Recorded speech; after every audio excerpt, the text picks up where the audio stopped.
Speaker గారితో సవినయంగా మనవి చేసేది ఏంటంటే సభ నడుపుతున్న తీరు పట్ల నా తీవ్ర ఆవేదన వ్యక్తం చేస్తా ఉన్నా. ఫస్ట్ క్వశ్చన్లో నేను చెయ్యెత్తితే మీరు సిగ్నేటరీ కాదు, మీకు మైక్ ఇవ్వమన్నారు.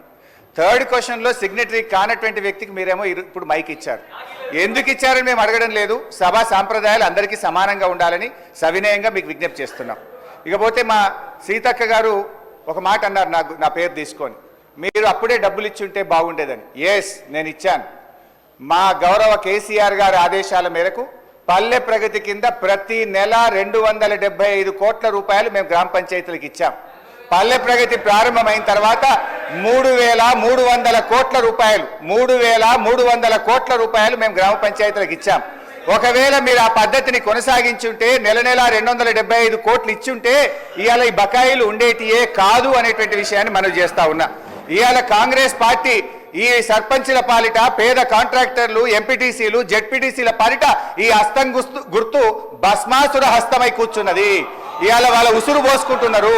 సో దయచేసి మంత్రి గారిని నేను స్పష్టంగా అడిగా, సంవత్సర కాలంలో మీరు క్లియర్ చేయలేదు.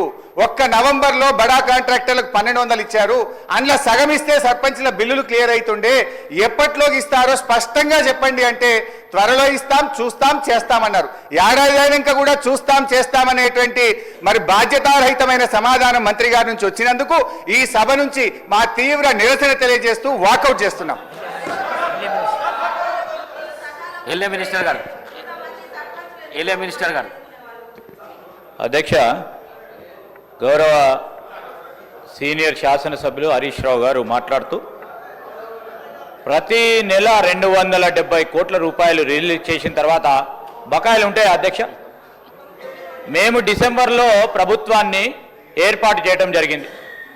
ఫిబ్రవరి మాసంలో సర్పంచుల పదవీ కాలం పూర్తయింది. ఒకవేళ ఉన్న ఒక నెల కాల సంబంధించిన బకాయిలు ఉంటుండే. ఆయనేమో ఒక పక్షాన 270 కోట్ల రూపాయలు ఇచ్చాము అని చెప్పినప్పుడు బకాయిలు ఎక్కడికి అధ్యక్ష? ఎక్కడైనా తీసుకొచ్చి పెట్టుకున్నారు అధ్యక్ష? ఈరోజు వారి ప్రభుత్వ హయాంలో సర్పంచులు, ఉప సర్పంచులు ఆత్మహత్య చేసుకున్నారు. వారు సమాధానం చెప్పాలా?